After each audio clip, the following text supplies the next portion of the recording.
All right, people. Welcome back to the Black Muse Podcast. I'm your host, Jason Muse, aka the Black Muse, and we are back for another deep dive episode. I am honored to have the following special guest with me. This is yet another person that I met from Clubhouse. It's kind of where I get all of my guests. This person might literally be the corniest person I've ever met in my entire life.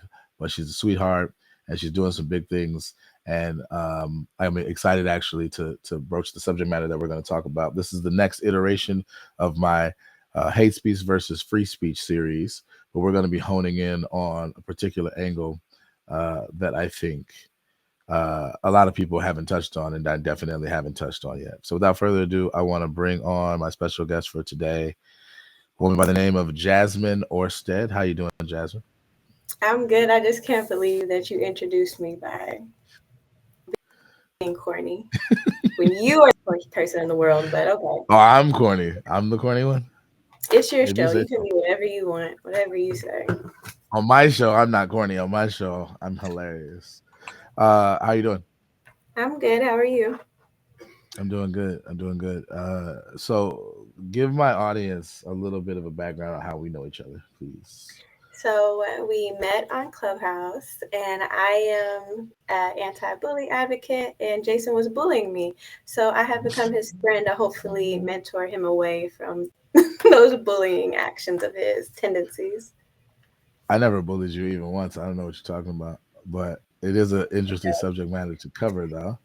Um, so what is it exactly that you specialize in? I know you're an anti-bullying advocate, but like specifically, what does that entail? What do you do? So to kids about like different situations that they might be facing, or I use myself as a resource center for them. So if I'm looking up different situations, I might contact their parents and say, like, I don't know if you know, but there are laws against this kind of thing, and you do have options. Like, it doesn't just have to stop at a newspaper article. You can, if you need to seek a lawyer or just go through your school's own system for what bullying is, they have to address it because you just can't send your kid off to school and they face harassment or whatever the case may be, and they're just supposed to take it. Like, there's always something you can do, even if the last option is having to get a legal team involved. So, what are the age groups that you typically deal with? Really anything. Like, I just go on the internet and I look up different people. Like, I type in like black kids bullying or different bullying situations, and unfortunately it's like every week there's something different popping up, and it ranges. But whatever I see, like, oh, if they want to be reached out to, or I can find their Facebook, I'll reach out to them. And do you focus in on black children, black school age children? Yeah, yeah, I do, just because we face a higher, or black students face a higher rate of bullying. And I think, well, with microaggressions and everything, sometimes people can kind of minimalize what is bullying to black people. Because it's not that deep when it's us, right? Like, it doesn't matter if our feelings are hurt because it was just an accident. It's just a microaggression. Like, you'll just get over it. No, like, it does have impact, and our feelings do matter. And just given the different statistics that black kids have for suicide rates and how that's been increasing over the years, we do need to have some type of focus on them to make sure that their mental health is okay and that they're being taken care of too within these different educational systems. So has the suicide? So it seems like, just to stamp this, the suicide rate amongst black children has increased over the last few years. Yeah, there was a study done from 2005, I believe, to 2018. And for Black male youth suicides, it rose 62%.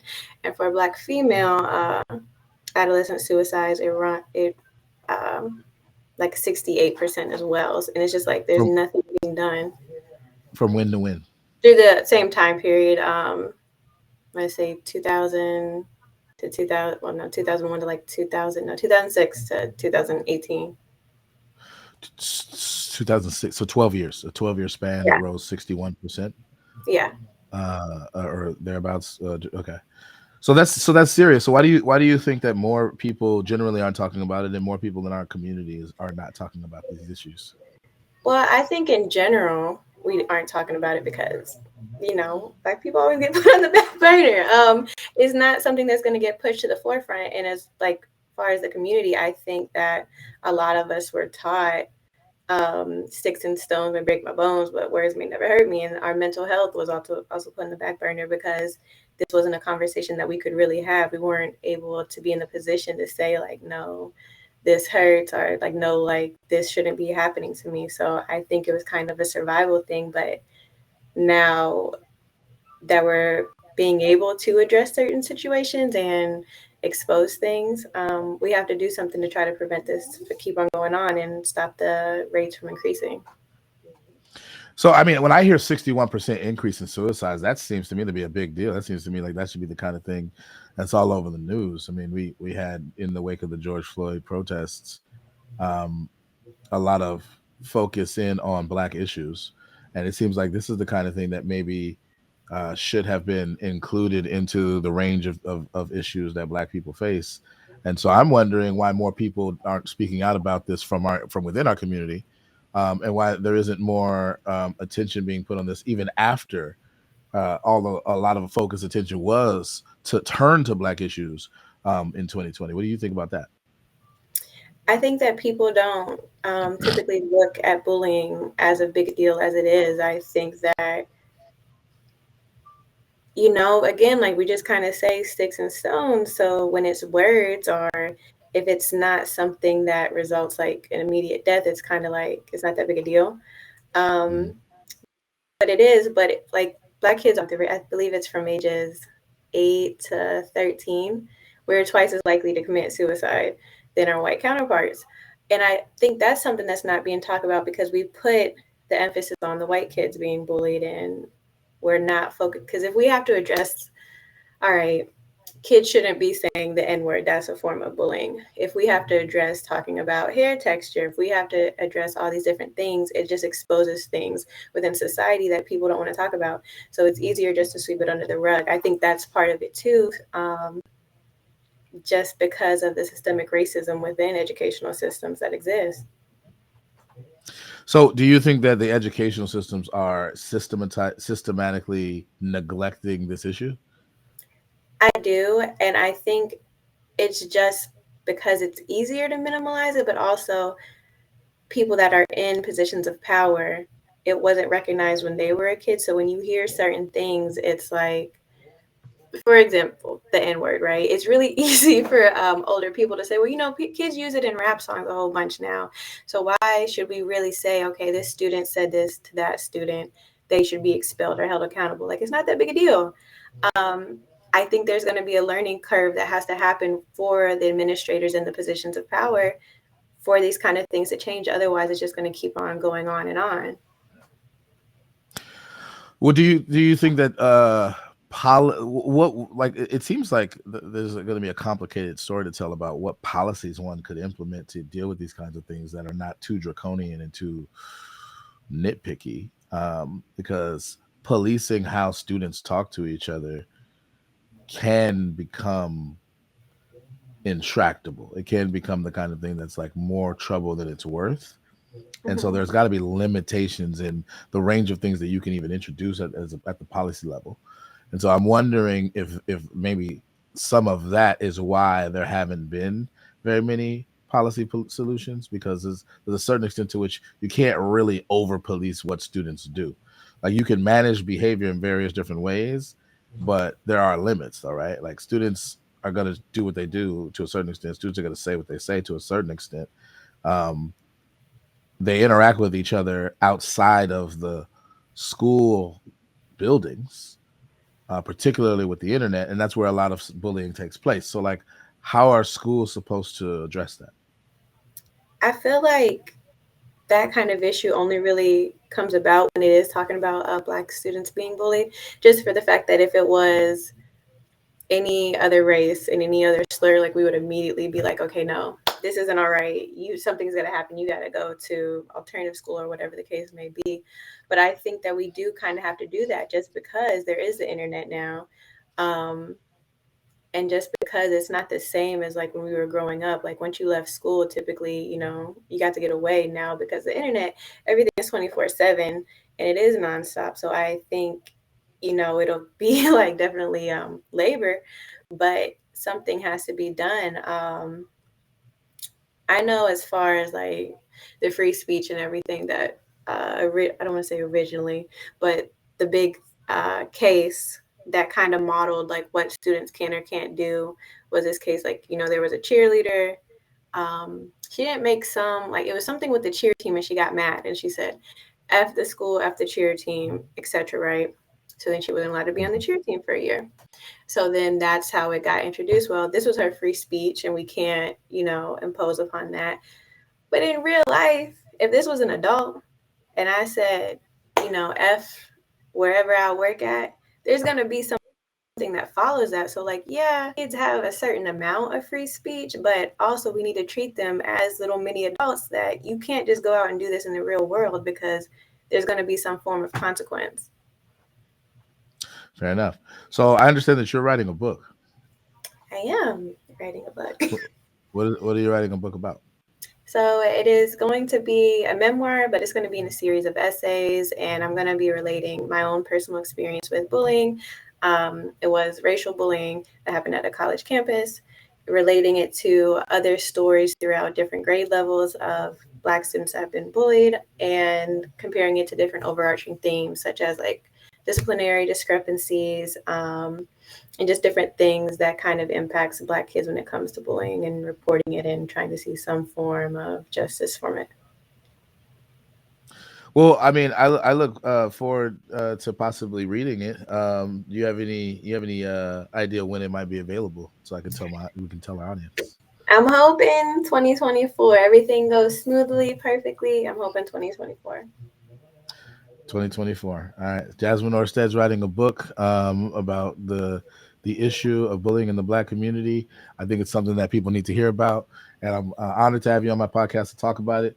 Let's awkwardly transition now to the subject matter proper, because what I want to do is I want to take a fairly unique niche angle on the wider topic of free speech versus hate speech, and it's that latter one, that hate speech, that I think is going to intersect with the range of issues that are germane to the work that you do in the various different places and communities, and also the book that you're writing. I think one of the things that people have in mind when they um, talk about hate speech restrictions, particularly in online environments, is that they are sincerely and genuinely interested in trying to minimize the negative fallout of the kinds of things that you deal with on a regular basis, the kinds of cyberbullying, and then a lot of times the cyberbullying becomes actually bullying that happens in person when the students actually interact in the schoolhouse based on some posts that they saw when they weren't there with each other. Um, and so, like, if people are using racial epithets, um, people would consider that a form of hate speech, particularly in the school contexts.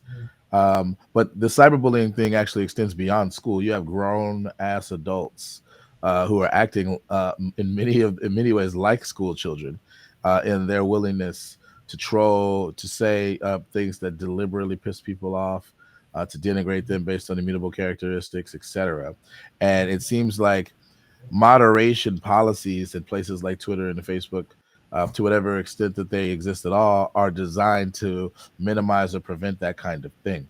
And so when we're talking about hate speech, we're not just talking about hurt feelings. We're talking about the very real world consequences of sustained bullying or harassment uh, that can manifest itself through various forms of communication over time, and how that negatively impacts people's conception of themselves, their self-esteem, and in extreme cases introduces the possibility or maximize the possibility that they'll have suicidal ideation, and if not, also attempt suicide. So where's your head at with that range of things? How does the free speech versus hate speech debate interact with kind of your work? And if you want me to, I can show some stuff, because I know you have some stuff that you want me to show. Okay.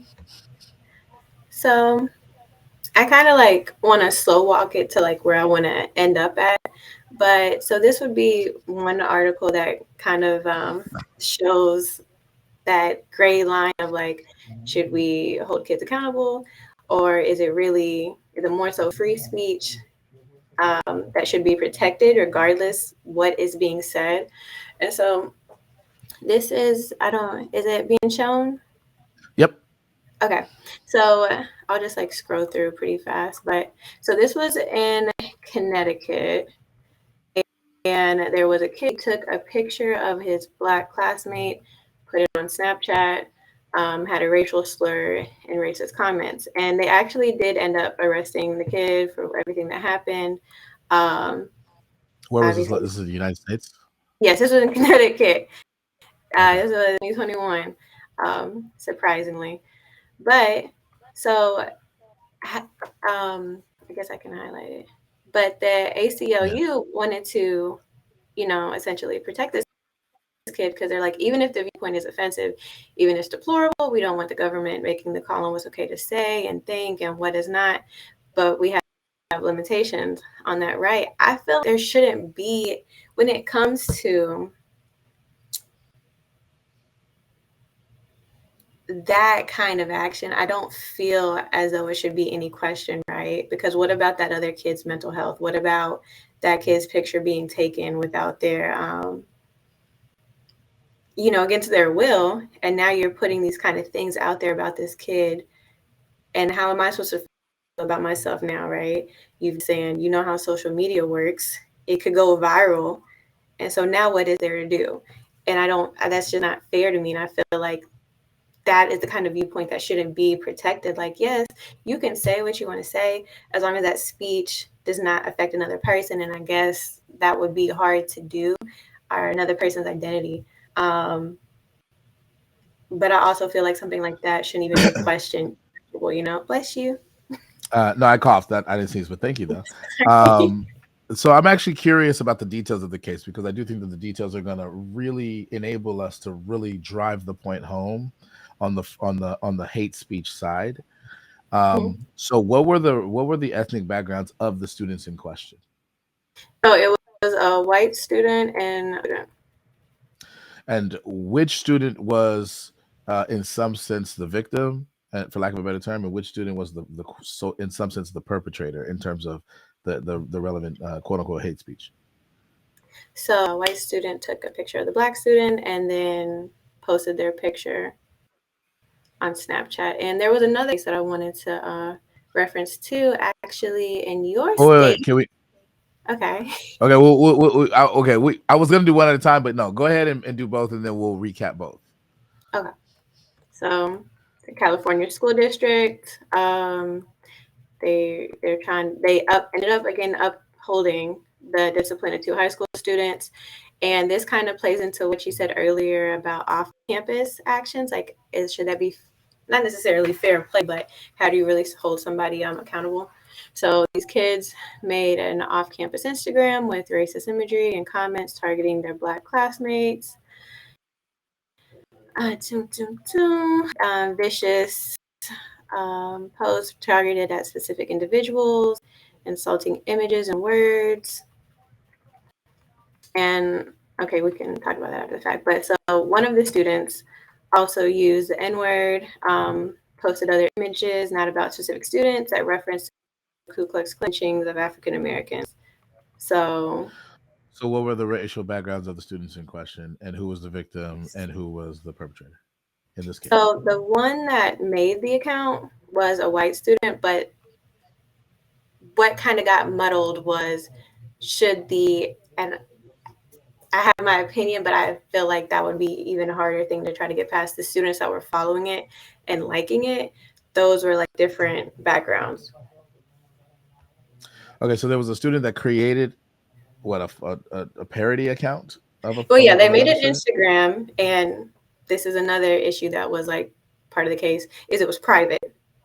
So if it is, this is my private space, and I have these thoughts, how is it then fair to try to say, because that would be the equivalent as being in your house, right? Like you can't control what I say in my house, but Okay, so but a white student created the Instagram account. yes, Were they a legal minor? Were they under 18? yes, yeah, high school What student. is the what is the age restriction on Instagram? I have no idea.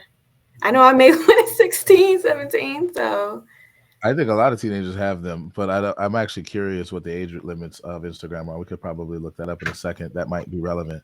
Um, let's assume for a second until we do look it up that age 15, 16-year-old high school age students are legally allowed to have Instagram accounts. So he create this white student, I presume, created an Instagram account and Mhm. then made some disparaging comments against a black student. Well, it was students, and then like some that didn't have to do with any kids at the school at all. So as a black student, they were comparing black students to gorillas. They had pictures of nooses, lynchings, but those weren't necessarily connected to any student at the school. It was just, I guess, something when we So went they through. had some offensive content that Yeah. implicated matters of race and racism. Hmm. Um, they're the kinds of things that probably members of our community would likely consider offensive, such as imagery around nooses, comparing black people to gorillas is a racist trope.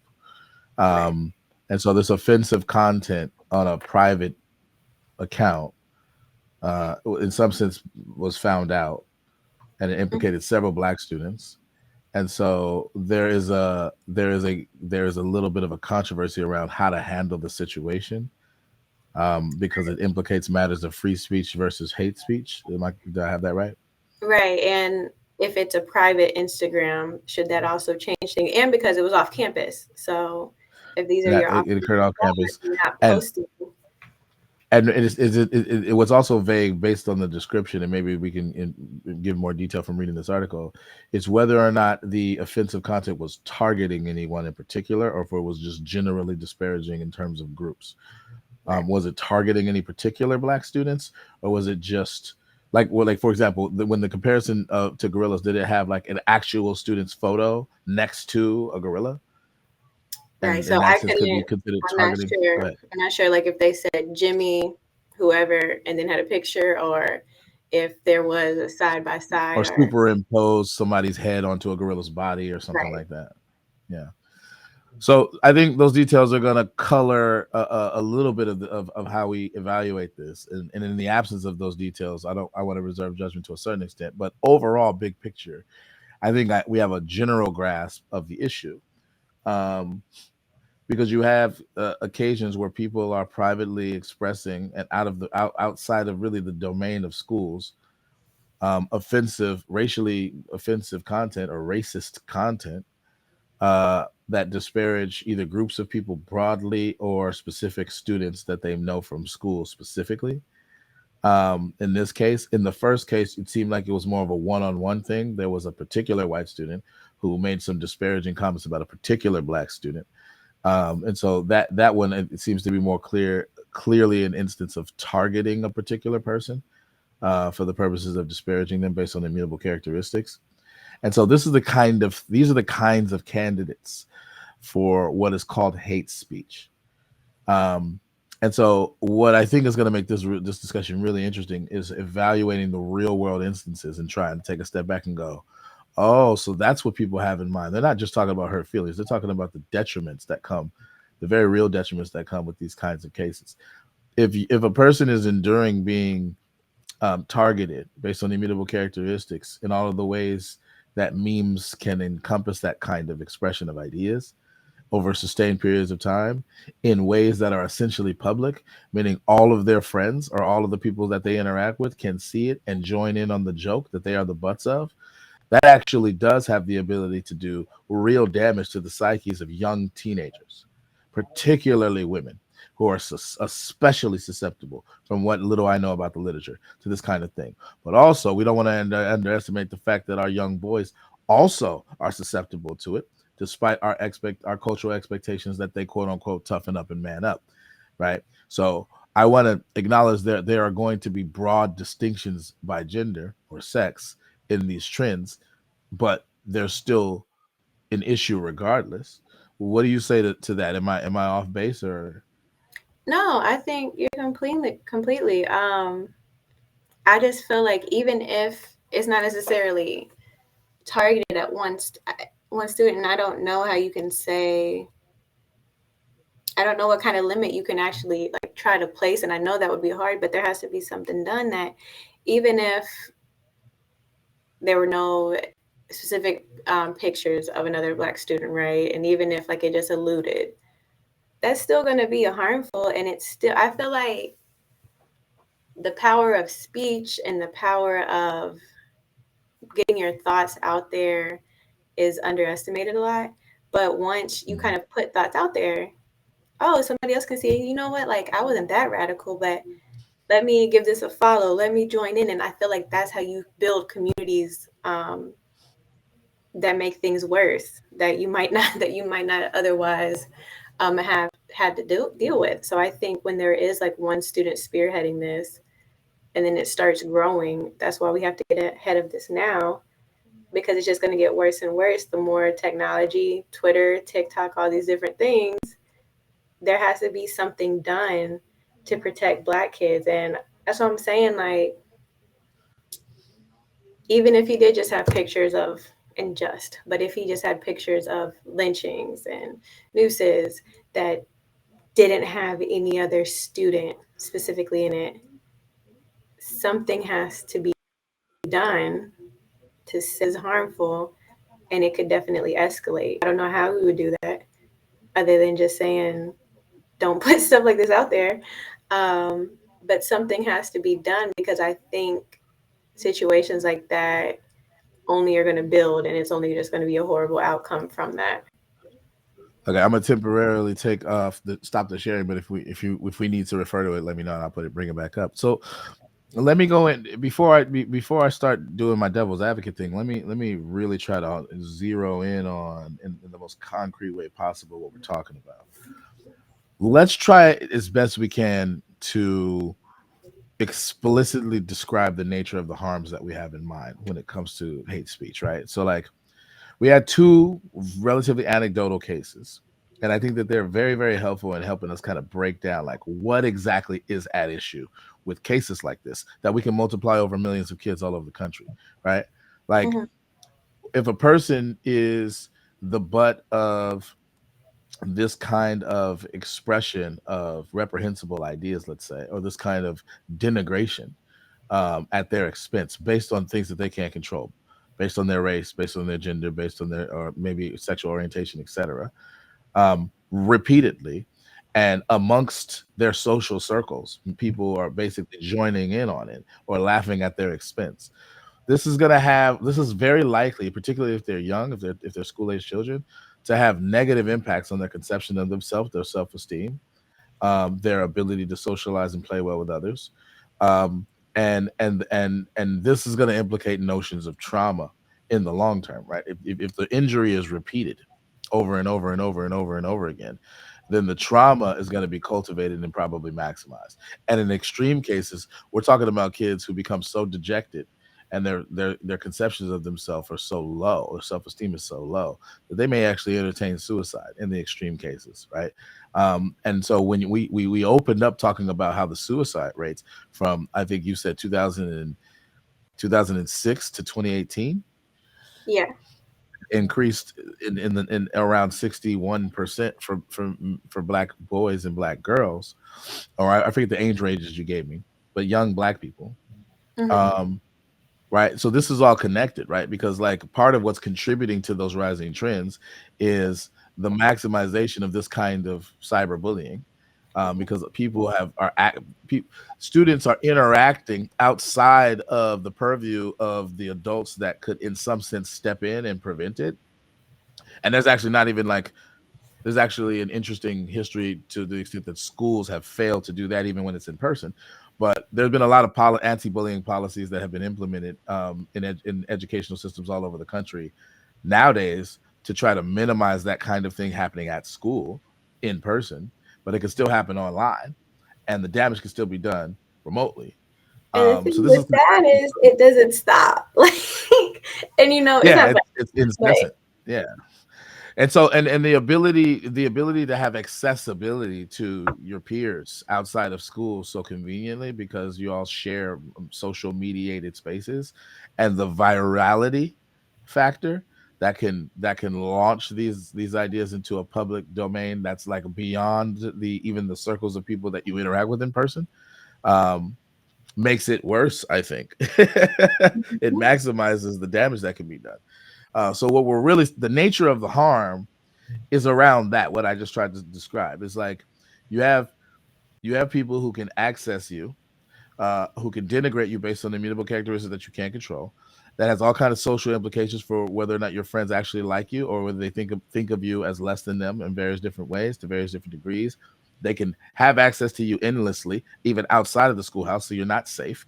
And it's in an online space that has the potential to be maximized in terms of its virality or in terms of its ability to be shared and spread far and wide, depending on what the content is, ranging from comparing, let's say, a black student to an ape, to sexually explicit photos that were intended maybe for your boyfriend or girlfriend that are now being publicly like shared online. Like that's another one that's really really awkward because teens do that to each other. Right. And so like if you have this embarrassing life ending thing that now everybody knows about that was supposed to be private, and now everybody's talking shit about you because they're judging you based on that. This is especially true for women in our culture, because women who engage in sexual activity are labeled all kinds of things Mhm. if they're perceived to be promiscuous. And so the negative judgment of that, the fallout of that, is really really powerful and can cause a lot of trauma for young ladies. But I don't want to understate the trauma for young men too. um Not necessarily with respect to well, actually, quiet as it's kept, actually that kind of thing can negatively impact men as well. The one that I can think of off the top of my head is a young boy is exposing himself and he's being made fun of because he's not well endowed or something like that, and then that gets out or whatever. Right. Those kinds of things are extremely emasculating, extremely denigrating to young men, because our culture is such that, like, if if if you're not well endowed, you're somehow less manly or something like that. Right. So that's just one example. um, so this is like really serious stuff. This actually has real world impacts that is contributing to terrible trends in our community of suicide. And I'm trying to really stamp the real nature of the harm, because I think a lot of people are going to underplay it because they're going to say, well, it's all about hurt feelings. You know what I mean? Like you need to not be so sensitive. Like they're going to say that, and they're going to say that in complete ignorance of the kinds of real world consequences that we're talking about. What do you say to that? I feel like, I mean, and this is why I'm an advocate of CRT, because CRT contributes to positive things in Black kids as well, right? Like us having higher self-esteem and just feeling validated. But for the white kids, it like teaches them how to have empathy and how to be compassionate to situations that they won't, go through. But sorry, my voice. Um, I don't want to say that if you haven't been through something like that, you won't understand, but you at least have to try. I don't know. I will never understand persecution for like wearing something for like a hijab, or right. But Mm-hmm. my friends that do wear them and have things happen, like I would never tell them, well, like, it's your fault. Like, you really should just take it off. It's not that big a deal. So I think we have to teach people how to be more empathetic of like, well, it's not just words, it just has to do with my identity. This is part of who I am. This is something that I can't change. And because it's something that I can't change, like, it's not like fat phobia or something like that. Like, that's harmful too, right? Being shamed because of your size. But, depending, medical case, whatever the case may be, it's something that is not inherently that I cannot change and I will never be able to change, having to bleach my skin, whatever, my hair. So it's not just words, and it is attack on my person, my identity, who I am, my self-esteem, um, how I view myself, how I, think the world views me, if I have any meaning in this world. And that's not something that we can just take lightly. That's something that has to be held in high regard and has to be protected, to prevent, the rising of suicide, the rising of race-based bullying, and just all the things that come with that. Mm-hmm. Yeah, and I want to stamp something that I think is really really central to what we're talking about. And I'm going to go into devil's advocate. I'm going to push back in the way that I always do eventually, but I really want to underscore this because I feel like in this series that I've done, I haven't like really honed in on the hate speech, the validity of the hate speech side. So that's why I'm really emphasizing it in this episode with you. Um it's the sense in which it's more than just words. It's like what part of what a person or several people are conveying about me when they denigrate me is a whole bunch of things about how they think of me, and that has implications for a certain kind of social status, maybe even in microcosm that I have amongst my peers. So if a whole bunch of my peers are constantly talking about this thing that's true of me, my black skin, and how it implies all of these negative or pejorative things about me, right? It's not just that they're saying things. What they are conveying is that in virtue of this thing that I cannot change about myself, I am in some sense less than them, and I am not worthy of value, and I am not worthy of respect. And that confers a status on me in social contexts that suggests that I'm less than everybody else. And so the meaning that is very intuitive to grasp from that kind of practice, right? That's what hurts me.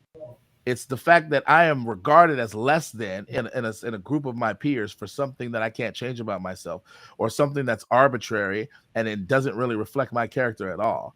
And to be that person who is who is not only denigrated constantly for things that they can't change, but even by extension is now regarded as a social pariah, is now regarded as the kind of person that I don't want to hang with. I'm not going to invite this person to my party. I would never date you.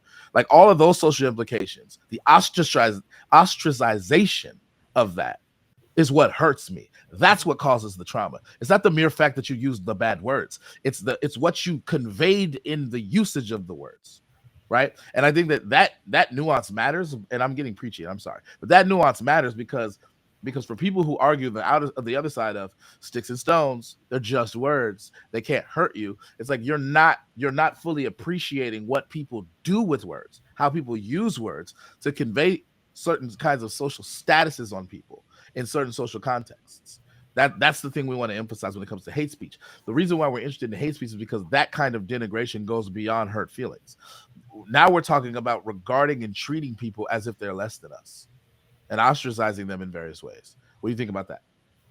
Yeah, I completely agree. You know, does these words then mean, well, it's all right if I hurt them physically, because based on the words and how,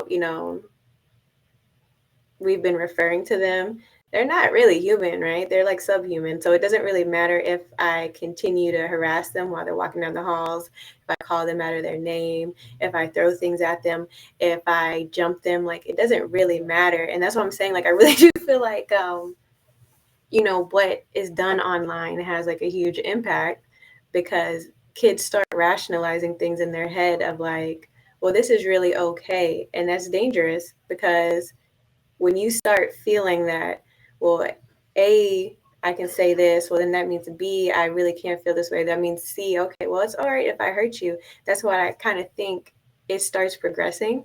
And that's why we have to take it serious. I don't know. I definitely agree. Like, that is what causes kids just be viewed as outcasts. And then that is what starts taking the effect of, well, I really don't matter.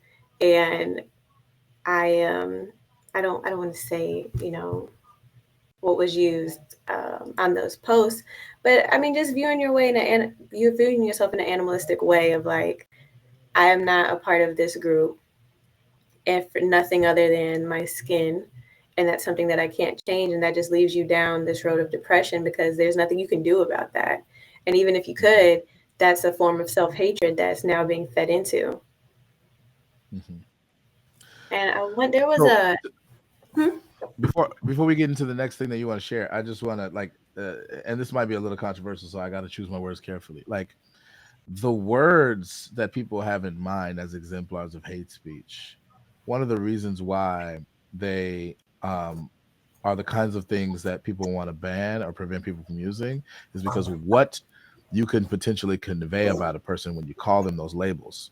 It's the kind of social status you can confer upon them by repeatedly calling them those labels, or joining in with a whole bunch of people that are reinforcing that the status that comes or is associated with those labels. What does it mean to be a slut or a hoe? or a skank? What does it mean to be an N word or a K word that rhymes with bike as a racial epithet for a derogatory epithet for Jewish people?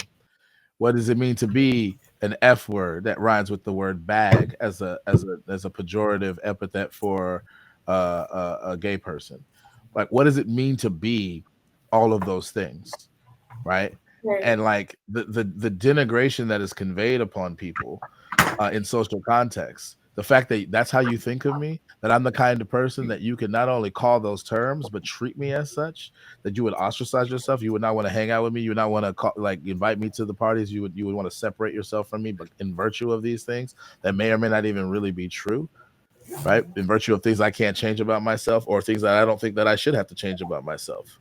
My mannerisms, my behavior, my style, my dress, etc. Like I gotta be all of these things, right? And like if everybody thinks of me that way, or if I feel that everybody is joining in on it and everybody it feels like I'm this weird thing, the social pariah, like that's what does damage to my self-esteem. Why is does no one like me? What is it about me that makes people treat me like this? Right? I know the old stereotypical bullying that we saw in pop culture is like little white kids being stuffed in lockers and having their lunch money taken away and Right. getting beat up. That's like the stereotype of bullying, but bullying is different in 2023. It's a Right. lot different. Bullying consists of people making all kinds of asinine posts about me that imply and suggest certain things about me that everybody else gets to demonstrate that they endorse by clicking, liking, and sharing. And then the sheer amount of reception of the ideas that are denigrating me conveys to me that a whole bunch of people are joining in on it and think these things about me, right? Right. And like that's how bullying manifests itself more often than not in 2023. Um, and so, like, I totally feel like where people are coming from when they're trying to protect people from that kind of fallout, that kind of denigration, that kind of loss of self-esteem, etc. Um, so I know you got to move soon, correct? Yep, they're not quite here yet, but they're coming. The Okay. coppers are Well, let me coming. know. Joking. All right, let me know you got to move, and then I'll bring you off screen temporarily, and then I'll bring you back on. But Okay. this is a great discussion so far. So I'll hold off on my devil's advocate until then. Um, but like, so maybe we can start veering in that direction. So the free speech versus hate speech debate is interacting with this in a fundamental way, because when you protect people's right to say even hurtful things, then what you're doing is you're insulating the ability for people to denigrate other people in the ways that have the negative fallout that we are trying to protect them from. Correct? Right. I think that another harm that is done is that people can potentially is dangerous too, though. Like when you start saying black men are super aggressive and they're thugs and they're these and like I mean, you would think I don't want to say you would think, but labeling somebody as a thug or whatever might not appear as that big a deal, but it really does because in real life, people start feeling that way, and it's more than just locking your door when a black person goes by. It's more than just following a kid around a store. Extreme like George Zimmerman, like you really feel like no black people should be around, and it's dangerous even if it's just a kid. So that's why, and I mean like that has completely went away from like online posting and everything. But I just feel like you see things down the line. It might not be right exactly in that moment, but when you start letting these thoughts grow, they become real life paranoias for the other people and they start acting on it. And that's when it becomes even more dangerous for black people. That's a good point. That's a good point. We shouldn't be too narrowly focused on certain kinds of fallout from using what is usually termed hate speech. You can be perpetuating pejorative stereotypes that still confer certain kinds of statuses upon certain groups of people based on their immutable characteristics, but don't necessarily cause social ostracization. They lend themselves well to what to basic assumptions about their behavioral dispositions that could in certain situations manifest themselves really horribly. So in the situation where a black person is interacting with a police officer, if there's all kinds of like prejudices around my special connection as a black man to criminality, or I'm more likely as in general to have a certain disposition? They're Okay, here. all right. We'll go ahead and pause for a second, and I'll bring you back on. All right, let's rewind and go back to where we started. I was basically asking you, and I'll ask it again. How does the free speech, hate speech debate interact with your line of work, specifically around what you advocate for, what you advocate against? And you had a story that you wanted to tell answering that question, but let's just start all over so that we don't miss all of the good stuff.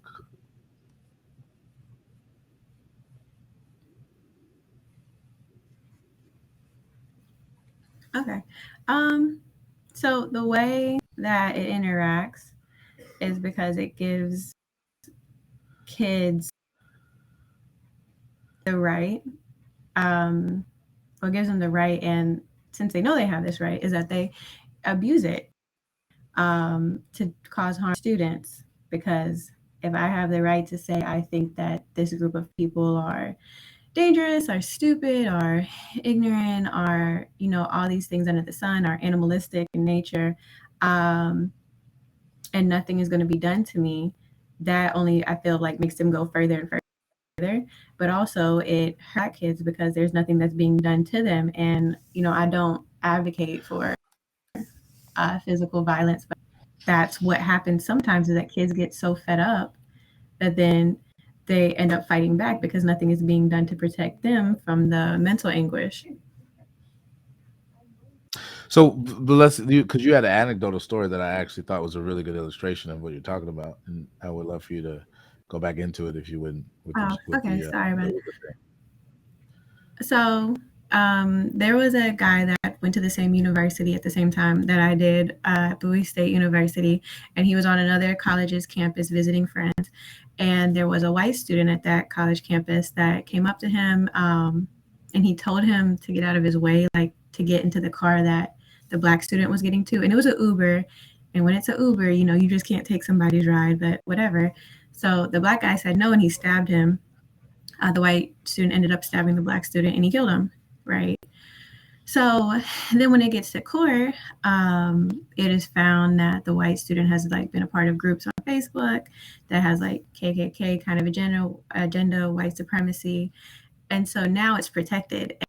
And now we can't say, like, we can't include. So that's why, to me, free speech, I don't know, and I'm not exactly sure how I would say that overlaps, but it does to me. If we're gonna say, okay, we give people the freedom to spew all these things, hate filled, whatever, and then when they act upon it, and we're not gonna use it against them in court to show like, well, they really this way, what's the point of protecting it? Like, if I don't know, I feel like if we were gonna say, okay, we're gonna use all of this in court, if you end up acting upon it, then that's one thing. But if we're going to protect it and say like, not really them, that's separating them from what they clearly do feel, it doesn't make sense to me to allow people to put that on the internet and like him join Facebook groups, whatever the kind of groups there may be out there, to keep people up to do these kind of things. Like, I know I kind of mixed a whole bunch of things together with that, but do you kind of get what I'm saying? No, I do. But so then, I mean, implied in what the way you broached the topic is, it seems like you suspect, and maybe others suspect, that this person's online interaction with certain kinds of groups, white supremacist groups, hate groups, or whatever, Mhm. however you would describe them accurately, had something to do with the actual act of killing someone. I feel like if I am on my own and I think one singular thing, okay. But once I start joining in a community of an online space, online forums, where it's somebody else agreeing with me and we're saying how, the white race is under attack and we need to do something about this. And one, like, that's not being restricted on Facebook, or anything of that nature. It's getting somebody to that point of, okay, I can really do this. I can really do this. And I really am justified. Whereas if it was just me and myself and we had things protecting that or stopping against it, whether it's like blockers or whatever kind of trigger that would send Facebook into, okay, this group needs to be shut down or whatever the case may be, I do. I think it contributes to it because it hypes people up. Like, I don't think people just, people do randomly go out and kill people, but most of the time, um, there was some kind of buildup. There is some kind of really rationalizing it. Like, and I don't want to say kid because he was 18, but the shooter in New York, right?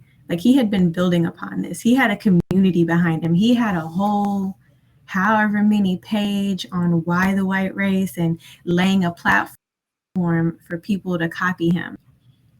Something needs to be done about that. And then we're trying to say, well, it's mental illness. Mental illness is very rampant, but no, now we can't say it's protected. Now we can't say, well, we can't use this in court because it's not really him or it's outside or it was no. So that's why it's, to me, I feel like if whatever you said, now it can be used against you in court. And yeah, like I know the law is going to try to manipulate it depending on whatever side you're on, but I just don't feel like that should be able to be a thing to do. If you've been out here saying black people need to be eradicated, and yes, that's like skipping from bullying, but I feel like that's how we end up here, then it needs to be held against you, or you end up bringing it back to school. If you end up beating up a black kid after you've done all these things online and you said all these things, that's a step further than traditional bullying. Something more has to come out of that to stop it from continuing. Do you think that it is so straightforward as the person is interacting with certain kinds of groups online and then they do the horrible thing that we all know is horrible in the world? And so their interaction with the bad people online must have, in all cases without exceptions, caused the subsequent thing? No. So then there's at least some. I think that there are some people, and I think that when we can take the steps against that, because I'm sure, I'm from Tennessee, I'm sure there's some backwoods meeting going on of the minds of how to protect, and that's not something anybody can do anything about. But I think when things of that nature are gathering online, yeah, there should be some type of red flag, because I don't think people would do these things otherwise. Obviously, like some people, they were born in it, they were bred in it, it's just going to be what it is. But I think there can be some sort of prevention done, whether that's like having these keywords can't come up or whatever, to protect against the ones that we can't stop. Do you think that it actually is the most effective way to root out the spread of reprehensible ideas is by censoring it? Yes and no. I would say yes, because that wouldn't allow for groups of people. Clubhouse, right? You meet people that you wouldn't ever meet otherwise. You meet people in different states, different everything, right? But if we are in Clubhouse, what'd you say? Some are more corny than others. Anyways, and I don't know how that would like work on an audio app, right? But I'm saying if we were having some grand meeting of the minds there, we wouldn't be allowed to connect otherwise, and that should put you on some sort of, I don't know, list, no fly zone, whatever. Because no, you have a. Oh, sorry. I'm sorry, but and I think when it comes to specifically that case, like a Facebook group, and there are things being said in there, or I believe that one in New York, it was like a Reddit or like some kind of forum like that. There should be some type of monitoring to where it's like, this needs to be shut down, because now if you exchange numbers, you do whatever, there's nothing to stop that, right? But I think that there can be some form of steps taken. On the other side, do I think censoring just stops it? No, because I think people do things in person to have these kind of actions come about, right? But I feel like there are people that wouldn't do this unless they found community that they might be more susceptible, or they might just be lonely. You find a group that is like telling you like where your loneliness and your downfall is coming because of these group of people, you're gonna be like, you're right. So something should be done about that. So do I think if we today here right now said these keywords or these phrases or whatever, it's going to be shut down, your account is going to be deleted, whatever. Do I think that would solve everything? No. But I think it's a step.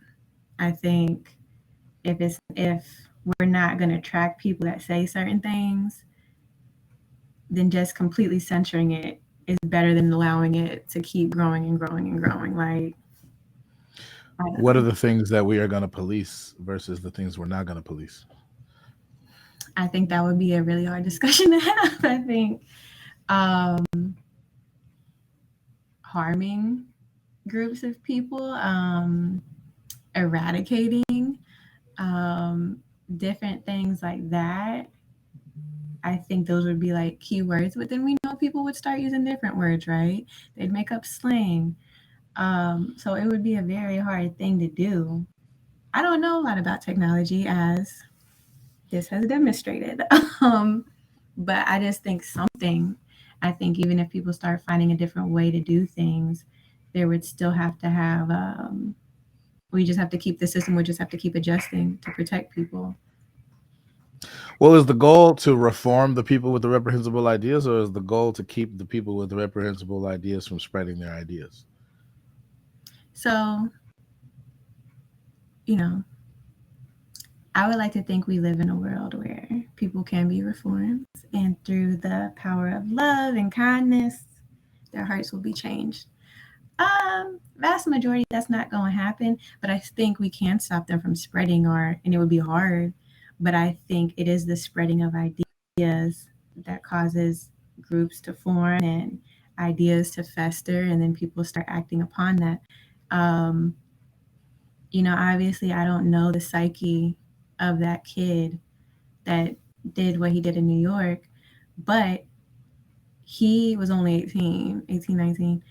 And like he said, he didn't know these things. I'm not gonna say he didn't know, but he didn't start making his, I forgot what the word was, but like his pages on pages of this is what I'm going to do, how I'm going to do it, until he came across that Reddit forum. So he might have already been prejudiced, might have already been racist, but that didn't start forming in his head until he joined that.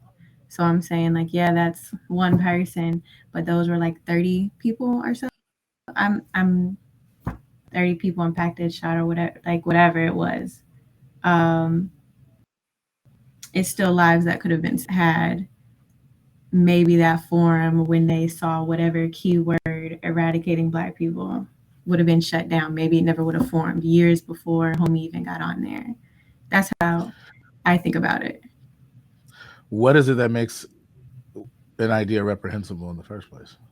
I mean, I think it's going to be depending on your standpoint, right?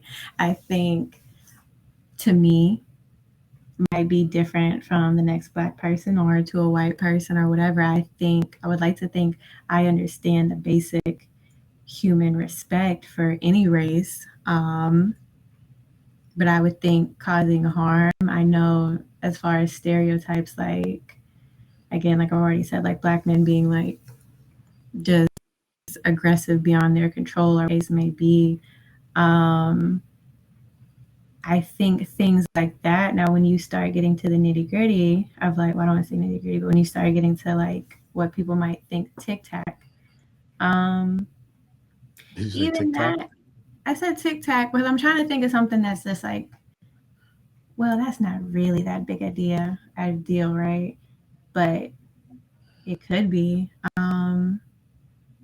I'm just trying to think of something. Even, I don't know. I can't even say that you could even have a meeting of the minds of like an in-group person, because that's going to vary from every Black person's too. But I just think something. I don't think, I don't know. Slurs, I guess. Slurs and harming would be the first step. Um, Well, those are words. You mean the ideas associated with them? yeah, in terms of But like online, what like, makes them reprehensible though is what I'm saying is, because what it's is the harm. defining To me, the it's potential harm. that it has, the potential that the idea when expressed has to harm people is what makes it Yeah. reprehensible? Yes. Okay. And by harm, you mean kind of what we've been illustrating in the first half of this, which is having those um, that social fallout. So negatively impacting people's self-esteem, causing trauma, causing suicidal ideation, and or perpetuating negative and pejorative stereotypes that make it more or less difficult for people to operate in the world. Those kinds of fallouts is what you mean by harms. Right. And I feel like it would get really hard because at some point, it would, well, if you don't want to see this, then just log off, right? Just block the person. So, as far as like, what were you going to Well, say? I think I can unite all of these kinds of things under one word, and that's indignities. I think Mm-hmm. that's a nice term that we can use. Anything that entails you failing to give people the respect that they deserve as human beings, and are doing the opposite, treating them as less than that, would be an indignity. Denigrating them, calling for the genocide of them, putting them down, making them feel dejected, maximizing the trauma that they experience, driving them to the point where they don't even want to live anymore, harassing them endlessly. That's the kind of behavior that's associated with indignity, precisely because it entails failing to uh, uphold your moral obligation. I would argue to treat your fellow human beings with the dignity that every human being deserves. If you fail to do that, and you treat them with less than that dignity that they deserve, you're guilty of an indignity. Um, and that makes it a little bit more convenient for us to talk about, I guess, or stamp the validity of the hate speech side before I go into my devil's advocate, which I'm slowly easing towards. I'm not trying to be too aggressive at first. Um, but is that how does that sound to you? Yeah, that's it. Okay. So let me go into devil's advocate mode. So, like, some of the questions that I was asking you are kind of getting at, I think, some of the standard challenges of the free speech crowd, which is that there does seem to be a lot of ambiguity in what is meant by reprehensible ideas, what is meant by hate speech itself, but what is meant by harms of hate speech. And I've done my damnedest to try to make that as concrete as possible to steel man the hate speech side, but Mm-hmm. there's still some lingering questions about, like, where exactly are the lines drawn, right? Because, for example, if you're going to put a ban on the expression of the N word, there are going to be a whole bunch of false positives that come up real quick, because the N word is used in our community intracommunally all the time, and it is Right. not necessarily expressing reprehensible ideas, right? And so there's nothing about a word that makes it express reprehensible ideas. It really depends on how it's used. And so policing words in this way without being properly attentive to that nuance is going to generate a set of policies that are probably going to be too draconian. They're probably going to be banning things that are more or less harmless, right? Right.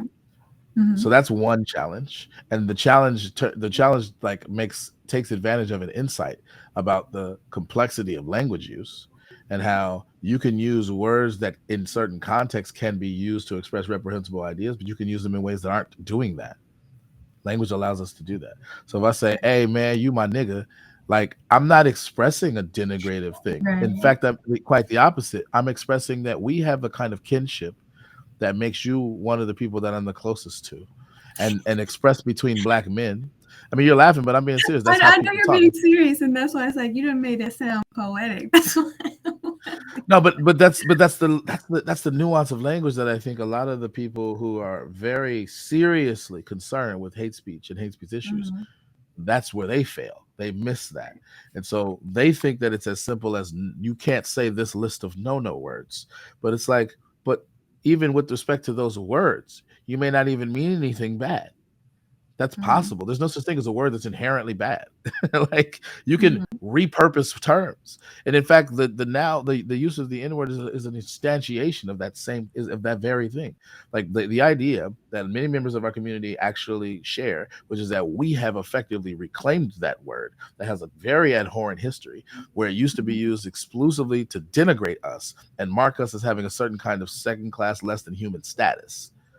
We have now reclaimed it, and now we use it in ways that confer a very special kind of kinship that only we can have with each other, Right. right? And so when I look at another black man, and I respectfully, and I, with the utmost um, camaraderie and love, say, you my nigga, like, I'm not calling you a bad thing. I'm not saying you're less than human. I'm saying you're the kind of person that I have a strong bond with, and I wouldn't trade you for the world. Like you have a special place in my heart. That's the kind of thing I'm conveying. But I use the word though, right? And like I there's so many words like that. A lot of a lot of the epithets that people use, a lot of the pejorative terms that people use, can be used like that or akin to that, or they can be used in more or less harmless ways, where they're not really used to convey the pejorative thing. They're used to convey something else. You know what I mean? Right. Yeah, So I I don't. understand. That's an interesting challenge. What do you think about that? Like, I want to know your thoughts. Um, I think that that is something that is an issue that is raised when it comes like specifically to that word. Like, okay, when we have like these TikTok trends, right? And then we see people mouth the word, or we people see it send it, or see them say it. So, okay, are we gonna hold them to the stand of like, you're not black, you shouldn't be saying? Um, to me, it's a yes, even though we know they aren't using it in a way that might be harmful or whatever. But so then why don't we do the same thing when somebody that is black? Just because there's that nuance and like we know it. Like I know different groups of people that use their own um, slurs with people with their own in group of people, but I would never say it. And I just feel like again, N word is used in music. It's used freely all the time. So I know like that is a difference between our slurs and Asian slurs or Hispanic, whatever the case may be.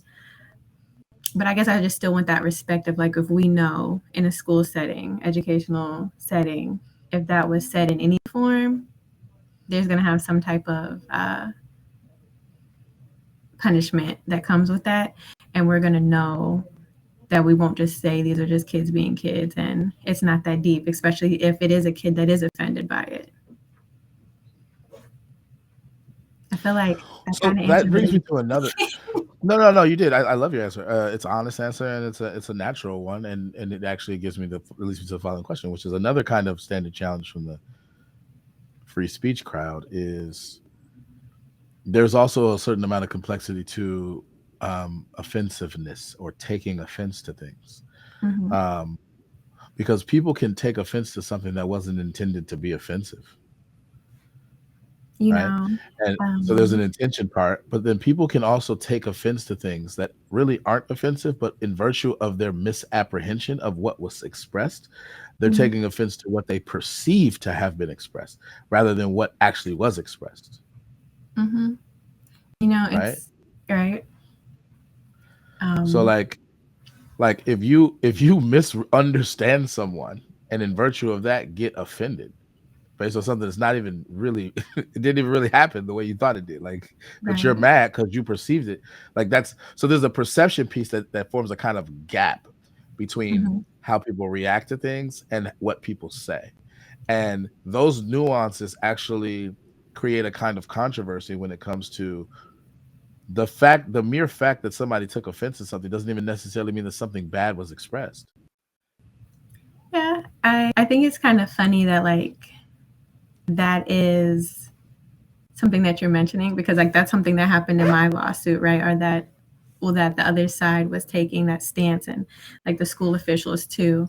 Um, that because none of them ever said like the N word. It wasn't anything like necessarily overt like that. But it was different things said and done that were offensive. And that was kind of the stance taken. Well, even if this did happen, it wasn't meant negatively. That was your decision to take it negatively. Um, just like one of the things was we were in a study hall and two of the white girls came in and one white girl said, "Oh, I feel so gross." And then the girl said, "Why?" Because I didn't shave. So then the other white girl said, "Well, don't feel bad because they pointed at all the black people never shave." And then the girls laughed, and one of the black girls that was a returner, I didn't laugh. Myself and another black girl didn't laugh because we were like, "Wait, we shave." Another black girl that was a returner, she said, "No, black people shave." But then she named another black student from the year before. She said she never had to shave because she was so dark, and so that made all the white kids again laugh. Um, and so in that situation, when we met with the EOC lady, handles all the race stuff, she was also a black woman. We thought she's gonna understand like how some of these things that happened weren't okay. She said, "No, Jasmine, that was your decision to take it offensively, because actually white girls are jealous of black girls that we don't have to shave as often. Like they're actually jealous, and they meant it as a compliment. Nah, because you wouldn't have laughed. You meant it as a health issue. You meant it as black girls are unsanitary because we don't shave. That's how it was meant. But you can't prove intent, right? In a situation like that, all you can really do is flip it and say that was your decision to take it that way, or you're just taking something too seriously, or you are looking for a situation to be offended in. Like even within the lawsuit, the state's attorney of Virginia, he said that like what I faced was oppression. And it's like, I don't know how oppression, can ever be petty, but saying that it's kind of your fault that you felt this way isn't the way to solve things either. How people react to things, as demonstrated in that situation, some black people might think it's funny to make fun of hues and what perceived health or unsanitary from not shaving. And then some people are going to be offended, like me, even though I was the lightest black person in that situation. It's funny to say somebody is so dark you can't see their hair, or that is some kind of reflection of them being sanitary. I think it's wrong. And then even, in other situations, like the girls going around and we had like tell things about ourselves, right? Oh, no, I'll use this situation instead. When another two white girls, we were all stretching, and two of the white girls said, one of the white girls said, "I don't know why black people name their kids the way they do. They set them up for failure." And one girl said, "Oh, yeah, I know somebody named LaDasha." Like literally love. I was not thinking about exactly that name. That's hilarious. Meme. That is a meme. That is a meme. It is. I don't know. Maybe No, but she no, really there did. have no. There have been people actually named LaDasha, Oh, spelled I L remember it dash being a A. meme. I No, never. I've actually seen Oh, this, okay. Okay. Well, and I couldn't believe it. I was like, "Wow!" But there's actually some interesting names that our community comes up with. there Some is, but interesting every spellings. community has Ugh, ones that will make you that's raise your true. eyebrow. Yeah. Ours are colorful, yes, but there are others in other communities. Yeah. But even with, then another white girl said, "Well, I never had to deal with that because we only ever had two black girls on my basketball team in high school. I like it." Um, so to go from that to that, again, the other black girls, there's myself and another black girl that took offense to things. But that was kind of the stance that the school took too. Well, we asked these other two black girls, and they said they didn't have a problem with it. So you can't use somebody else's basis for respect or disrespect as what I have to take too, because I think that's wrong. I don't think you going from all black people name their kids what you perceive as ghetto is okay, and then following it up, well, yeah, I never had to deal with that because my high school was white. Like, that's offensive to me. Some names are objectively ghetto, though. I mean, No, yeah, no, I know but what we I know what you mean. know, like,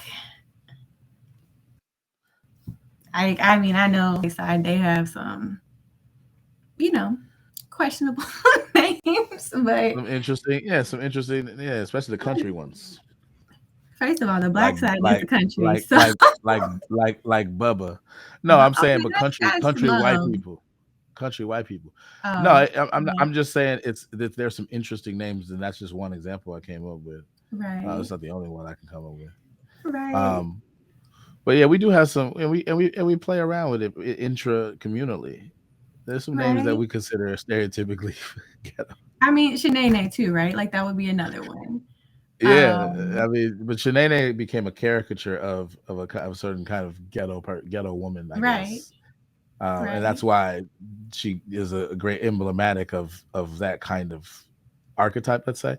But like, Shaquisha, like all the stereotypical ones that we can come up with, those are quote unquote ghetto names. Um, and we play around with them, but they don't typically have that potential to be offensive when they're intracommunal, because we take for granted that we're just doing it jovially or to play with it, because we don't, we take for granted we're not necessarily trying to denigrate ourselves, right? Um, so that's why we kind of, that's, in black comedy, there's a lot of comedians that have joked about those kinds of things.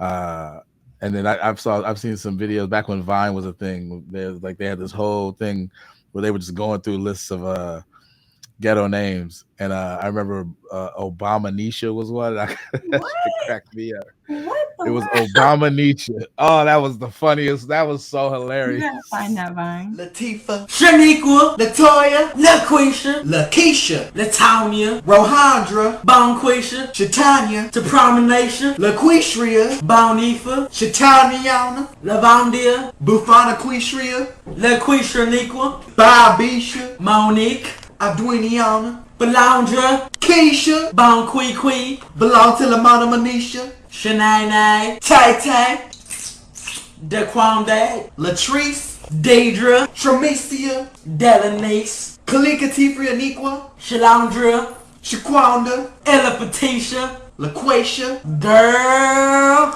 Qualifria Quisha Niquia, Cambrisha, Congratula Shayla, Barakisha, Obama Niqua, Cooladria, SpongeBob Bishia, Clitoris Sandria, Banana, Comptonia, Halamisha, Beethovenace, Watermelon Drea, Cellular Phone Equal, United States of America Liqua, Alejandrisha, King Kong Quisha, Fried Chicken Nisha, Collard Green Equa, Grape Drink Isha, Africa Nisha Niqua, Kashida, Lataniana Bovine Nostria Niqua Niqualis, Courtney. Yeah, I might find it and splice it into our episode because it's hilarious. But I think the one I'm thinking about was actually an Asian dude who was saying it. This is interesting. If I remember correctly. Yeah. But he kept doing like this neck roll, like kind of taking on like this kind of Shanae archetype. So it might actually, by today's standards, that might be offensive to have a member that's not in a part of our community who's doing it. But at the time, it was hilarious to me. But I don't know, man, because there are people who are not black who still live amongst us and kind of in our communities who adopt our modes of expression in the hood and stuff. So I've always been very leery to be offended by outgroup people who adopt our slang. So Aquafina is one example. Aquafina definitely grew up in parts of New York where there would be a lot of black people that she would likely interact with. She's even said that she used to interact with them a lot, and so that's kind of where she picked up this kind of like ghetto chick vibe, if I could put it that way. I did a Clubhouse room on this, like, because she was kind of getting pilloried in media, in the news about cultural appropriation. And I really wanted to evaluate and investigate that notion, because the lines are blurry. And I think that something analogous can be said here when it comes to hate speech, is that the lines are blurry because there's a lot of nuance here. And so there is, the only extent to which I would even be on the side, if at all, with the people who dealt with the lawsuit that you were talking about, is they do have to contend with the possibility that any particular instance where people report something as offensive might be more the product of their sensitivities and less the product of the actual thing that was said or done is inherently offensive, and unmistakably so. There's that ambiguity in virtue of the gaps that I tried to describe before. With the case that you gave, I can see both sides. I can see how you interpreted it. It's not an unreasonable interpretation of what was said, and given the context and given the manner in which it was expressed and the laughter that preceded it.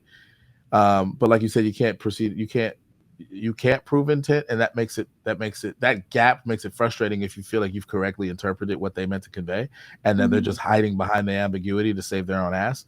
So I see where you're coming from with that. But there are like legit instances where it's actually really vague, and because you can't prove intent, it's hard to just just default to, well, it's offensive. So like the example I came up with in my head is like, I imagine this actually never happened, but I imagine a context in which a tone deaf white teacher um, who had been reading a series of Curious George books in passing said about a student of theirs that happened to be black that you're just like Curious George. Right. And that has a certain kind of implication that is offensive, and that is that you are comparing a black student to a monkey.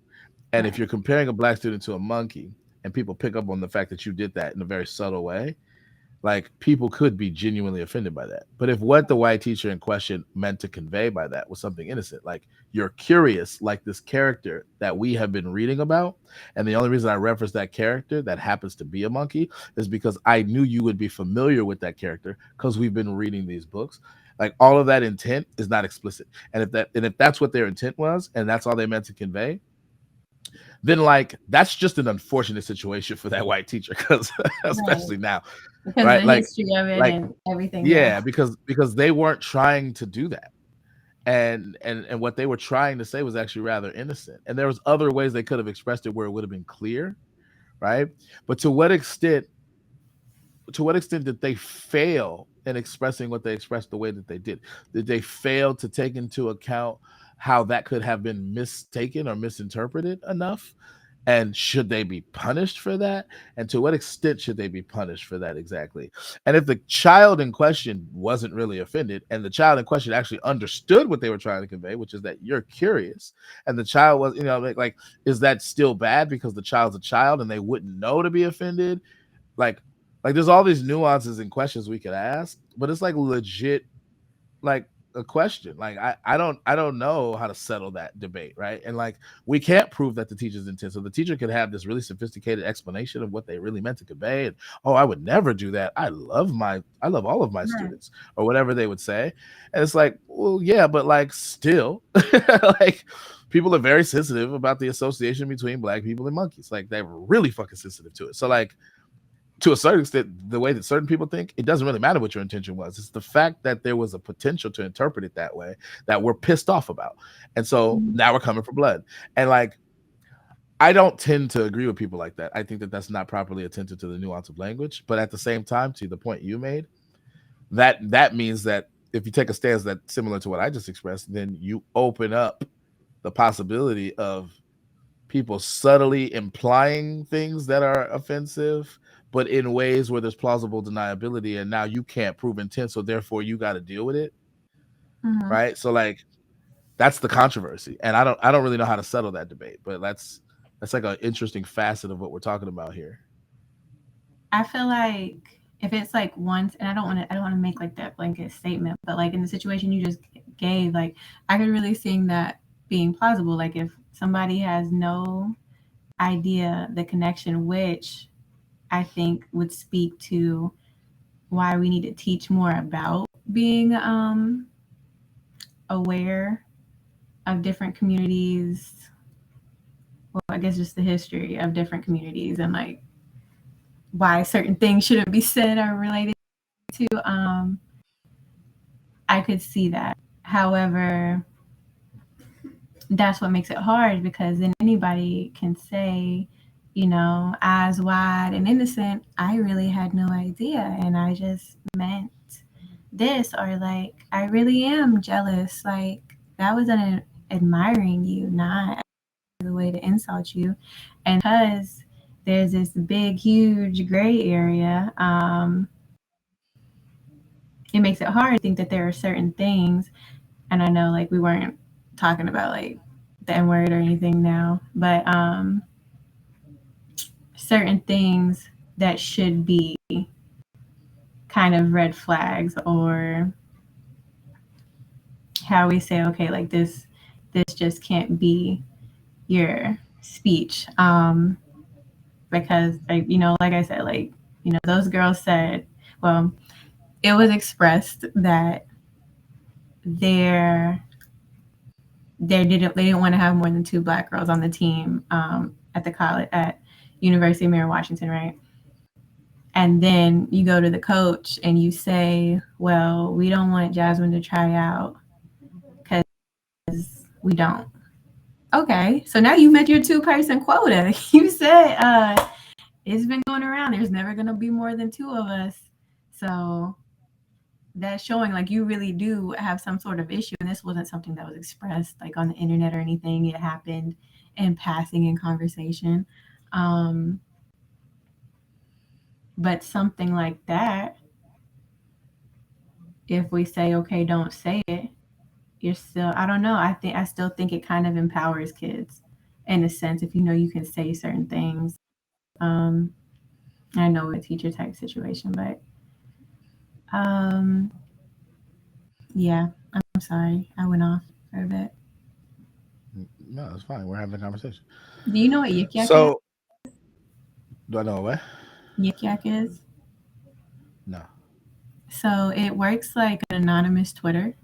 So it was really popular in college campuses, and the one that I went to, like at the time, it was popular.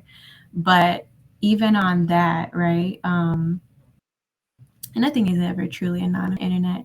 But the other black girl who was like me, like she didn't laugh or make any black jokes for the white kids to laugh at. She got like death threats, and she got called the N-word on Yik Yak, and she ended up being able to leave the university after that situation, so she was safe.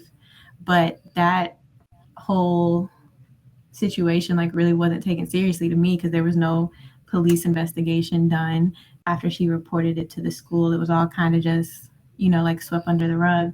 And this is going away from race, but the following semester there was a feminist group on campus, and like they exposed that the rugby club team had been doing this chant saying that they wanted to kill a girl and rape her dead body.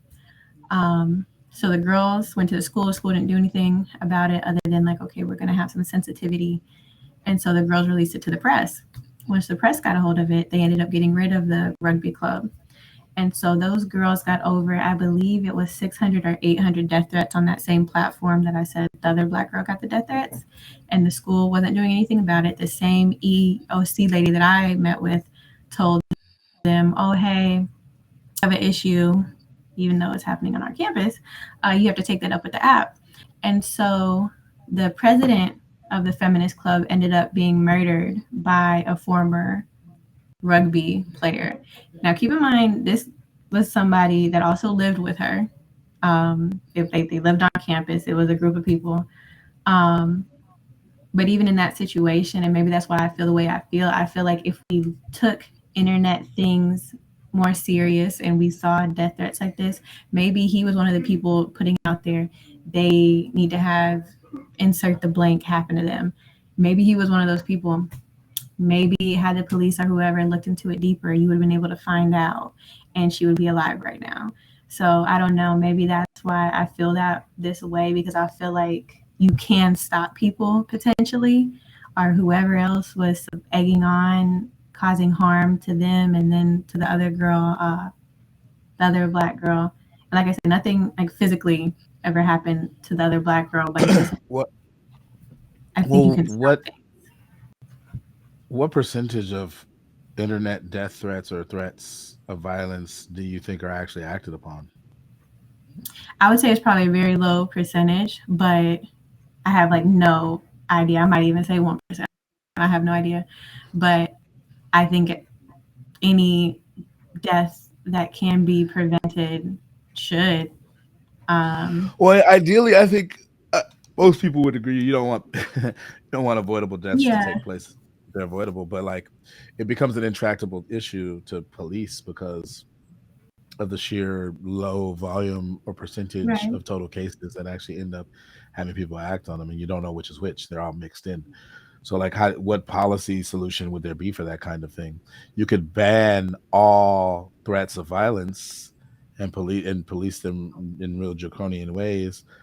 Yeah. But I guess you're gonna have a lot of false positives because people talk in hyperbolic ways. So like you challenge me to a one-on-one basketball game and I'll be like, I'm gonna murder you in basketball. Like, But I drop off the basketball and say I'm gonna But murder that you. would be such a lie that, you know, it should get flagged anyway. It Because would you be and an your ankles. objectively true statement because you have no chance of beating me one-on-one. But the point I'm making is, if I said I was going to murder you, if I was going to destroy you, people it's probably not so popular back in the day, but in the video game culture, in order to like exaggerate hyperbolically how bad you beat someone, you can say like I raped you, like I'm going to rape Right. you in this video game, and in this video game get dropped off, and it's just like I'm gonna, and it's just like people still talk that way and they don't really mean it literally. And so Right. like the thing about figurative language and hyperbolic language is like that is going to be the source of a lot of false positives.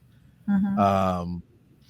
And like and a lot of it's done for comedic effect too. So people are just being funny and silly, and it's clear usually by the relationships that they have to the people that they talk this way with that they're not Mhm. actually the kind of person that's going to actually do it. And it's become, especially early on, it became a part of internet culture to talk in these kind of like purposefully hyperbolic and offensive ways to like have some kind of like shock value. Um, but yeah, if it's such a low percent of instances of people expressing this kind of thing that actually act on it, then it's like I don't know what you do with that. Like banning it all because of 1% seems like overkill. And I maybe would you say can if the save those person 1% of says, like, you know, I mean, I guess that would be after something you enact on your own. But and the ones that I just mentioned, like they wanted, you know, they wanted it to stop. They wanted protection. So in that case, if I'm saying like, homie really ain't playing, I don't think whoever is really playing, and I kind of feel like I am at harm. Then in that situation, I feel like, now would you say, okay, so now go track down everybody that made a yik yak referring to wanting to hurt? I don't know. And I mean, that makes it hard, but it's also a drain of resources. So whatever policing forces you're using to do that, they're going to be dedicated to that around the clock. That's an intractable, right. and then they're not going to be policing other things that maybe are a little bit easier to police. So Mm-hmm. like from a policy standpoint, I don't know that that's a good idea. But then what that means is that you got to deal with the negative fallout of that 1%, Mm-hmm. and that's also unfortunate, particularly when people actually get hurt.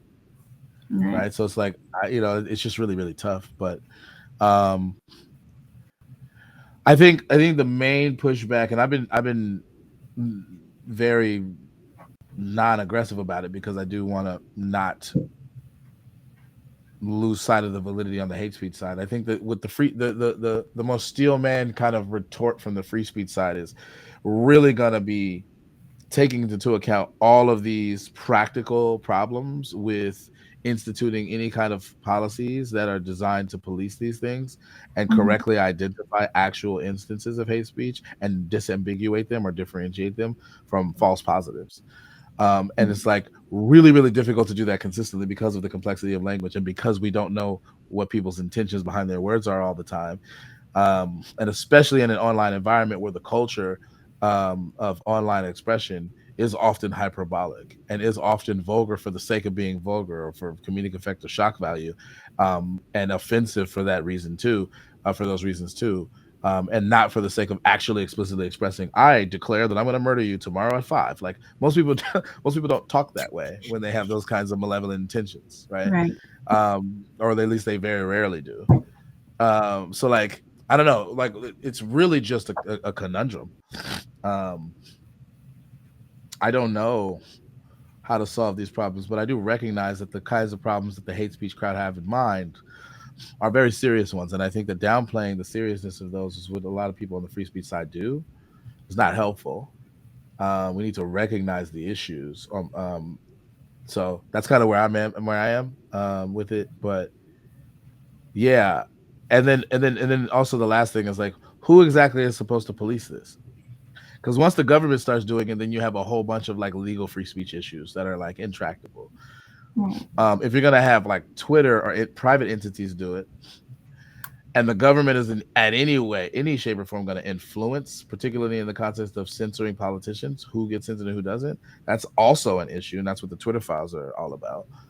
Because the government is kind of inadvertently or vicariously controlling those kinds of things.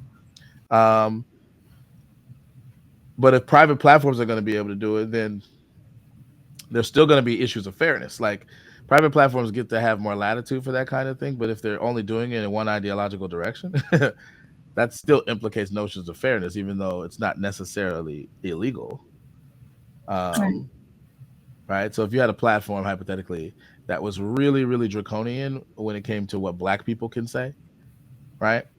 Mm-hmm. But it's legal. It's legal for them to do that to a certain extent. Like they have black people on their platform, but they're really, really draconian about what black people say, and we could like demonstrate those trends. Maybe you could have some kind of discrimination law issue, but I don't know that that would be enough. But assuming you couldn't, it would still implicate notions of fairness. Like, why are you singling out this group of people and having certain standards for them that are not being generally applied to everyone else, right? Right. And you can replace black people with any other group, an ideological, political group, gender, whatever. Like, it's gonna have questions about fairness there. Mm-hmm. So, uh, what do you think about the kind of free speech challenges that I've laid out so far? Because I laid out several in my questions. I mean, I agree. I think it would be hard to do. I think there'd be a lot of contradicting across different races, across groups you mentioned. That if we're doing all this protection for Black people, so then what about LGBTQ plus community? What about all the other races and different things like that? And so then once we get to that point, what are we allowed to say? If we're making the internet just like a happy hunkadory place because we're not allowed to say anything, even though we know real life doesn't reflect that. I don't know.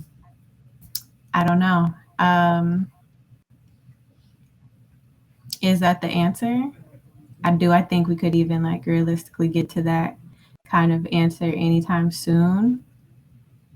No.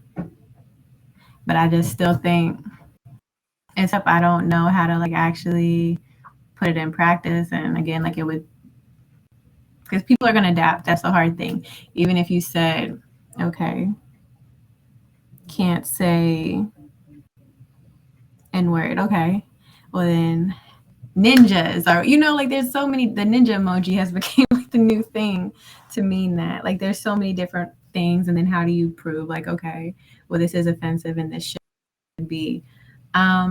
No, and then I think that So there's are we gonna ban ninjas then because it became the de facto replacement for right, the word that we could right, like and the ninja emoji is no longer gonna be there. right. Like I mean, I've seen that in TikTok, like when people are singing along the side. Okay, instead of saying that, they'll say ninja. Now in that situation, I'm like, okay, bro, like just skip the word. Like if you gonna say ninja, just skip it. It's not that hard. But that's not hate speech. So it's like it's hard. It's gonna be hard. And then I think once we get to within our own groups, how are we gonna police it? Do I think there should be some form of policing? Kinda. Because I think everybody's still what's acceptable and what you're gonna allow won't be okay.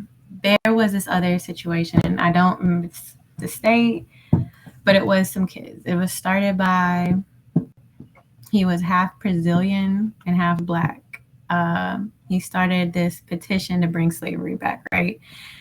And so that got other Black kids to sign it, an Asian kid, a half Asian kid, and whatever. And so getting in trouble. I think I know one had to go to alternative school. I'm not sure about the other ones. They did some form of punishment, but that argument was made too. Okay, these people are part of the group that would be oppressed in that situation if slavery came back. So who is it to say that it is not within your own free speech to then go make a petition to where you would be the one affected? Who is to tell you you can't do that? Now, obviously, they just did that so go back to school and not have it on their record. But in that situation, do I still think it's wrong? Yeah, because you're creating potential harm for other kids that now see this and think, okay, well, Black people do want to be treated like slaves, and they agree. They think that they would be better off, and then, at least we'd all have jobs, because that was kind of the thing, like, going around with the joke of it is like, well, Black people would have jobs again.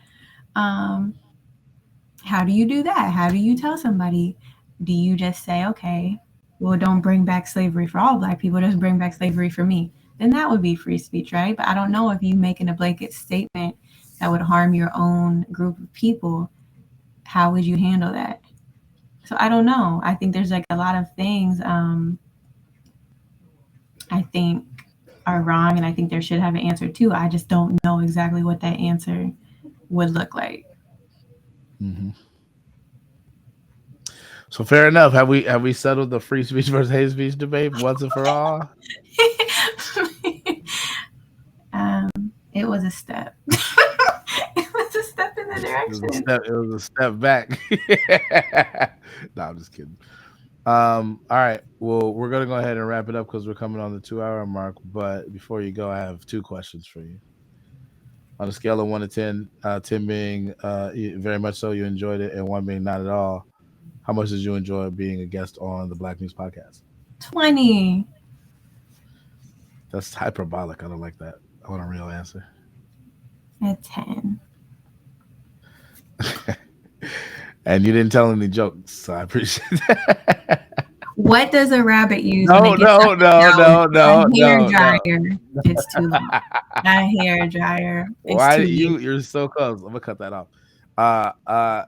On a scale of 1 to 10, 10 being very likely, 1 being not likely. That's my free speech, Jason. How likely are you? That's hate speech. How likely are you to come back on the podcast?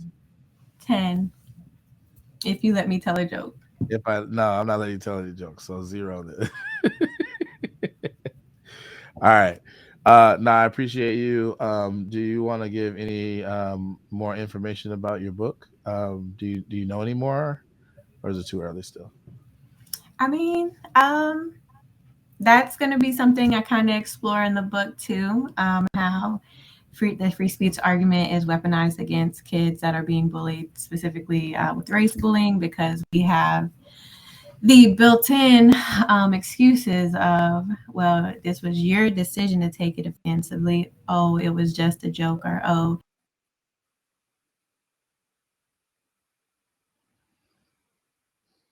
Those words don't reflect it. So that's one of the chapters. It's a glimpse. You cut out a little bit, but we got most of that. Okay. So to summarize, you're going to do a chapter on how the free speech thing is weaponized against Black kids in particular. Yeah, Black kids and like wanting to stand up to the rating because it's being seen as, well, you're choosing to take offense, or there's really no issue going on. And then and if you don't want to broach this subject too much, you don't have to, but my understanding is that you personally have dealt with bullying in various different ways, and that's also the subject matter of your book. So did you want to say anything about that? You can give detail, as much detail or little detail as you want, but I thought it'd be interesting to close with maybe how this affects you personally, and why, and helps my audience understand why you are championing this. Well, that was a large part of the case as well. Like, well, with my case, is that the argument was being, even though it wasn't just one comment, one situation, it was multiple comments. Like, I had a diary full of, today this happened, today this was said, today, going on, and it was repeated racial commentary, degrading Black people, or continuing stereotypes. It was my fault for being offended, and because I was offended, that made me an outlier, and that was my decision to be an outlier. I want kids to know that you can have your standards, and that you can stand up. It doesn't make you the issue. That if you think that a joke or repeated jokes and you having to be the punchline of every conversation makes you an issue, you're not the issue. That you can still, you can stand up, you can be strong, and you can find joy in your life and continue whatever it may be, and succeed. So that's it. Fair enough. Well, I appreciate you so much for coming on the show, on the podcast, and I know that Appreciate you're you, Jane actively Boogie. wow, you're actively writing your book, and you've relayed to me on several occasions, kind of what that's like. So, actually, just the last question is, what is that like? Is it hard work? Yeah, man. So initially, I had it as a traditional memoir, and that was way easier because that was just, reliving everything I felt. But I talked to an editor who helped me out. His name is Todd Hunter. Anybody's looking for an editor, but he told me that he thought I could reach a wider group of people if I made it kind of like a series of essays and addressing different things that kids go through. So one of the bullied kids go through, and one being the free speech, another being disciplinary discrepancies, and just different things that target Black kids more or only when they're trying to stand up to bullying. And so that's what I decided to do because I want this to help that kid that is being bullied, that is being told, you're being too sensitive.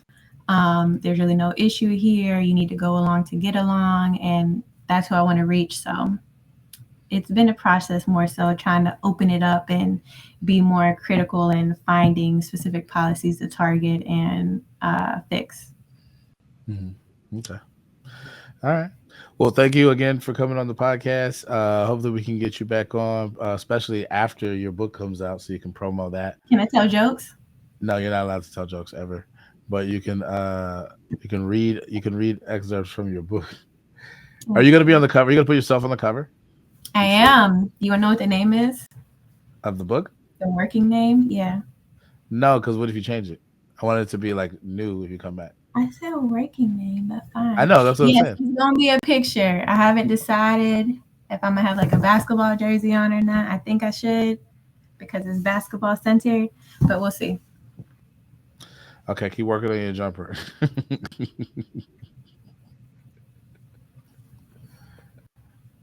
You always be trying to challenge me to 101 like you have a chance. It's weird. I don't know why you think that. You will be dogged.